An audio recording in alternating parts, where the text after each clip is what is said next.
Before the video starts, it's giveaway time on the channel again. In the last video, I asked you guys if you're interested in me doing an oil catch can giveaway. So you guys commented, hell yeah, you guys want giveaways. So I'm gonna be doing small giveaways. So this is the first of many small giveaways in the future. So this is what I'm gonna be giving away this time, and it's an oil catch can. I know a bunch of you guys need this. You guys were saying you need one. So this is what I'm giving away this time. So to enter, go on my Instagram and look at this post on screen right now. Go ahead and follow the directions it says, and then you're good to go on the entry. You only have up till September 5th, so go ahead and enter before it's too late. Like I said in last week's video, thank you so much for the support, for you guys like, commenting, and subscribing on this channel. It really does help a lot to the channel when you guys do all that, so thank you. This is one of the many giveaways I'm going to be doing, small giveaways for you guys that can help you guys out. But with that being said, let's go ahead and start the video. What's up guys, and welcome back to another G35 video. So in this video we are going to be doing a G35 mod list, so I can talk about all the mods that the G35 has. Just to give some insight on the build itself, in the beginning this car was supposed to be just a daily driver that was fun to drive. A lot of the mods were also to help out with making it a more modern car in general. A lot of the mods you'll see are shifted into that direction in the beginning just to make it very comfortable, modern stuff, modern features on the car. Over time though, it's converted into a track built car that I want to be able to take on the track and also drive as a daily driver. The end goal for the build right now is to make it a very fun daily-able street car and also be able to take it on the track if I want to and not have to worry about things breaking for the most part. With that being said guys, let's go ahead and talk about the G35 and all of the mods it has. So the first two mods I'm going to be talking about are in the engine bay. It's the plenum spacer and also the MREV2. So those are performance mods that I have on the G35 just to get more airflow. I know my car didn't really need the MREV2, but I got it for a really good price, so I said why not. They're both from Motordyne, so something to keep in mind. Don't cheap out on your plenum spacers. Don't get plastic on your plenum spacers. Don't cheap out on it. Get a Motordyne one and you'll be good to go. The next mod we're going to be talking about is BC Racing Coilovers. Those are on my G35. I have the car lowered maybe about an inch and a half at most, and that's perfect for what I'm doing. I don't have it too low just because it is my daily. I need to be able to go over speed bumps on a daily basis, go in driveways, etc. I could go a little bit lower and not sacrifice too much, but like I said, this is my daily driver. I don't want to worry about scraping and getting stuck on stuff. Trust me, that has happened to me before. So this is perfect for me. Daily driver, no issues. Usually don't scrape. Sometimes I scrape on driveways or speed bumps, but that's pretty rare. All right, so next mod on the list is the Spec D Lights. I've had no issues with these. A lot of people have issues with condensation. I ended up resealing them before I installed them the first time. Just make sure you reseal them and make sure you install everything correctly and you should be good to go. So now next mod that we have is the Z tube, which is a Nismo Z tube. I ended up wrapping it with gold foil just to keep the heat away from it. Paired up with that is the pop charger, and it connects onto a OEM piece, which I really like. I love the way it sounds. It has a carb sticker so I can run it and not have to worry about smog. Other than that, it's just a standard air intake system. It's nothing crazy, but I am planning on the future getting a 3.5-inch intake, and that should help with the 75mm throttle body that I have. The next mod is the aluminum one-piece drive shaft from Concept Z. I obviously can't show you guys, that's under the car, but I do like how direct it felt as soon as I installed it. It really helped with that slop that you get from the manual transmission, and it helps with that rotational mass weight to go down, so I definitely recommend that. So the next mod on the list is going to be this Dasaita 10.2-inch head unit. I get a lot of comments on it, so I'll leave a link in the description for this one specifically. I know a lot of people are interested in this one. It's definitely a really nice piece, and I love how it covers the AC control since I have the Metro kit. For everybody who knows, the Metro kit has ugly buttons, so I love that this covers it. I obviously can still access them. It's like enough space for me to move my fingers back there, and at this point I already know where everything is located, so I don't really have to look. So the next mod that I have is the oil catch can. This is just a simple $20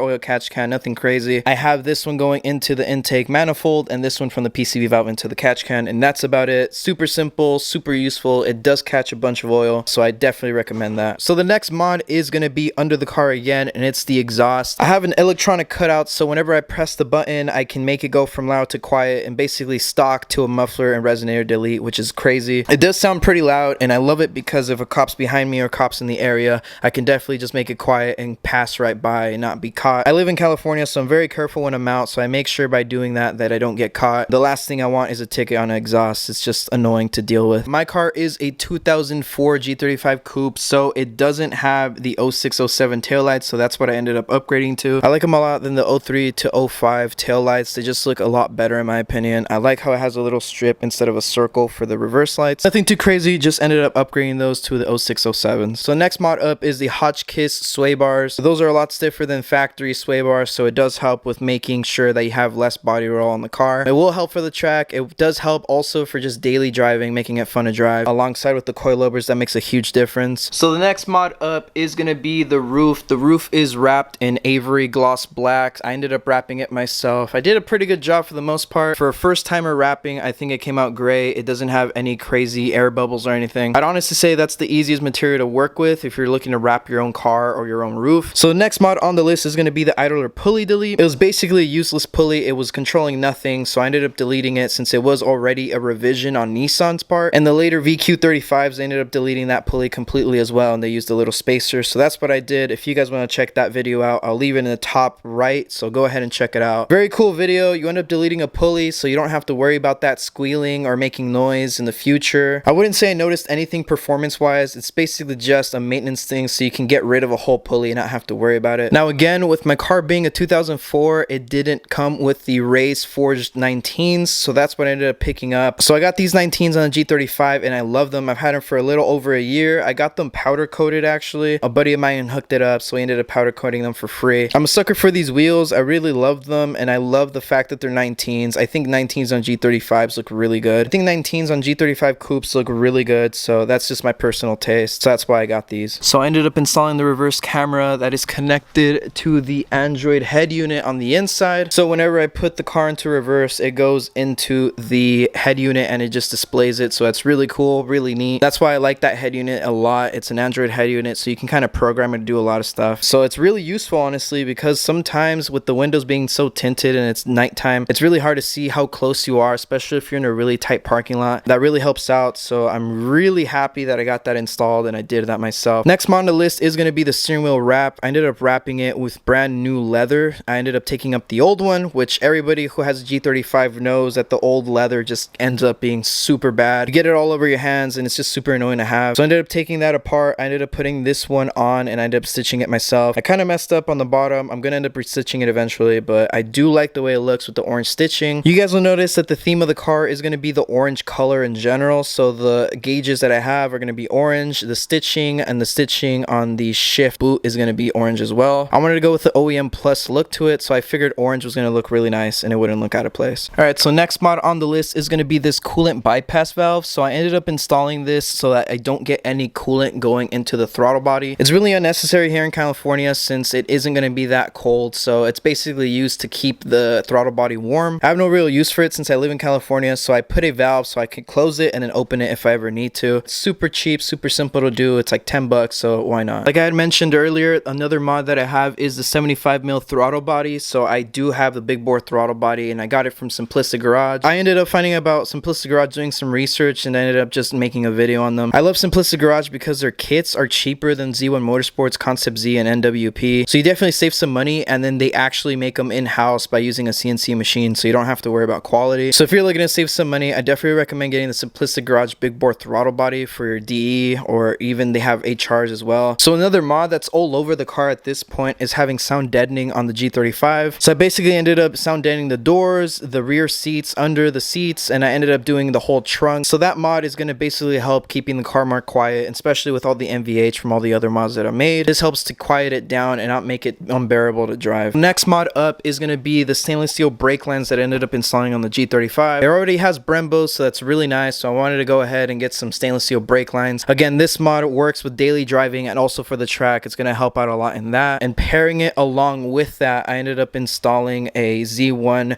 master cylinder brace, so you guys can see it right here. Basically goes on the brake master cylinder and it goes against it. You do get flex on the firewall, so it moves that whole cylinder of the brake booster as well. So this helps just counteract that and make sure that it doesn't move. One of my personal favorite mods is the 370Z Nismo differential that I put on the G35. As you guys may know, the 370Z, G37, 350Z, G35s all have interchangeable differentials. I picked one up from a 370Z Nismo manual, so that one has a 3.9 gear ratio, and this one comes with a 3.5 since it's a manual. It's one of my personal favorite mods, and it's definitely a physical change, so you actually feel it right away. It has way less miles as well, so I don't have to worry about the the differential for a long time. I put a Nismo cover on it as well, so it helps with cooling, so it's ready for the track. I also forgot to add that I have the Z1 differential bushings on it as well, so all polyurethane in the drivetrain. Next mod up is this shift knob. It's a 1-pound shift knob. It's really heavy. It's really nice. It helps out with making sure you get really good shifter feel. And not only that, I have it paired up with a short shifter from Torque Solutions, which is a really good quality short shifter. So I have this heavy weighted shift knob with a short shifter and also have a polyurethane trans mount. This is really as nice as you can really get to get really good direct feel, and you don't have any slop in the transmission. As you guys may know, by driving these G35s, their steering angle kind of sucks. You don't really get a good steering angle in comparison to other, you know, just regular cars. GK Tech made a spacer that goes on your tie rods, and it basically helps with giving you 10 degrees of extra steering angle, which is huge because for 10 bucks, there's nothing really that beats that. I think that's one of the must-haves with daily driver G35s. If you're going to be daily driving your car, you definitely should be running that on your G35. It's just a $10 spacer. Go ahead and install it and you'll see the difference yourself. Next mod up is going to be the 370Z axles and wheel bearings on this G35. I really like that the 370Z wheel bearings have a 1-piece instead of a 2-piece on the G35s. The axles are also beefier and they're a lot more durable than the G35 ones. My G35 ones were already worn, so I might as well upgrade them and go ahead and upgrade the wheel bearings as well. Next mod up is for cooling, and it also is for the track. So I have this oil cooler right here, and this one is an Amazon oil cooler. It's $100 and it's really good. I honestly think for the price, you really can't beat it. I don't know if you guys saw earlier, but I have an oil pressure and oil temp gauge, so my oil temperature never goes over 220, which is great. And I was beating on it the other day for like an hour straight on a cruise, and that was amazing, seeing my oil temps being really good. Next mod on the list is going to be the Z1 Motorsports subframe collars. The collars basically go inside your rubber subframe bushings, so that what that basically does is help make it more rigid without having to take off your subframe and then replace the bushings with poly. So with the OEM subframe, you basically get flex when you're on and off throttle, so you can physically see the subframe move for comfort. If you want any more performance, you basically get the collars, and it helps make it a lot more rigid, and you really don't feel all that much movement on the subframe like you do before. So next mods on the list is going to be this pillar pod. I really like the way it looks. It's really clean. It holds 3 gauges. So my first gauge is my oil temp and oil pressure sensor. Second gauge is my water temp sensor, and then third gauge is probably going to be my boost and AFR gauge as a 2-in-1. So that's going to be pretty cool to have. I feel like it's really useful information for me to have on the track, and even daily driving, make sure that I'm not overheating anything, which is good info to always have. Now, another mod that I forgot to mention earlier was that I also ended up putting 25mm spacers on the G35's wheels. So I have 25mm in the front and in the back, so the fitment's actually pretty decent. I'm really happy with the fitment. I have no issues with rubbing anywhere. A super small mod that no one really talks about, and I think is super useful if you take your car to the track or you drive manual, is having a 380 RS gas pedal. So you can see it has a little notch right here, and that basically helps out with heel toe. So on the track, I really don't have to worry about moving my feet awkwardly, and I have enough space to do heel toe really comfortably. I found that helps out a bunch when you want to learn how to heel toe, so I ended up learning a lot more with that. So another mod that I ended up doing that is cooling related, just like the oil cooler, I ended up getting an upgraded radiator. So I got a coil rad radiator, which is that sticker right there. Along with that, I got a Z1 Motorsports radiator cap, so it just helps out with raising the boiling point and then having great cooling with the coil rad radiator. Along with that as well, I ended up getting some Z1 Motorsports silicone hoses, so I don't have to worry about them rupturing with the added stress on the coolant system. Now, if you guys have a G35 and don't have brand new headlights, then you guys probably are suffering from the yellowing of headlights. So I ended up buying a clear bra for headlights that's from Laminex. So I installed it on the Spec D lights just to make sure that these last a long time, because they're not cheap and I don't want to have to buy another pair or have to take off the lens and then put a new one. So I ended up buying a clear bra for the headlights. So it does leave a little bit of an orange peel, which I don't really like, but it does protect them, which is a more important part. Next spot on the list is a very important one if you're going to be beating your car or just driving your car as a daily driver, and that mod is the aluminum coolant bleeder port, and that is a very important one to take note of. Quick rundown for the people that don't know, that coolant bleeder port is where you bleed your coolant when you are going ahead and refilling it back up when you did a coolant service. What ends up happening over time is that coolant port is actually plastic, so plastic and heat don't get along. It becomes brittle over time and it ends up breaking on you. It's just one of those things I would replace ASAP if you haven't done so already. So like I said earlier, the whole drivetrain has poly, basically the mounts or the bushings on it. So the differential has poly bushings, the transmission has a poly transmission mount, and the engine also has the poly Z1 Motorsports motor motor mounts. So the last mod that I'm going to be talking about is the one I ended up installing last week actually, and it's the LED third brake light that goes on the top of the windshield. A little update on the LED strips since I have been driving it for this past week. I honestly have no issues, and I'm kind of forgetting that it's even there, so it's a really good sign. I can still see behind my windshield. It doesn't do a glare or anything. So there you guys have it. Those are all the mods on the G35 so far. Like I said earlier, the build was originally to be made to be a modernized, fun daily driver, but then I ended up wanting to make my car be able to go on the track, so I ended up making a daily driver that's also track ready and track prepped. So there are a couple things that I need so I can be ready to go to the track. One of the things I need is track tires. That's obviously a given. I also need a helmet so I can drive on the track, and then I also need some brakes that are track brakes. So there you guys have it. Those are all the mods on the G35, so I hope you guys did enjoy this. I hope you guys found something useful out of it. Keep in mind, I've been building this G35 since 2018, and I've been very careful on the mods that I make since I don't want to make this a crazy G35. A lot of the mods aren't crazy mods. They're for the most part something that I'm upgrading that can be better for the car. By the beginning of next year, I'm going to be focusing on a whole different thing. It's basically phase 2 of the G35. So for right now, this is how it stands, so keep that in mind. But with that being said, guys, I hope you did enjoy this video. Give it a like if you did enjoy it. Subscribe if you're new around here. Plenty of G35 content on the channel. A bunch of useful stuff, and if you're looking to track your G35, you've come to the right place. With all that being said, guys, I'll see you in the next video. Peace.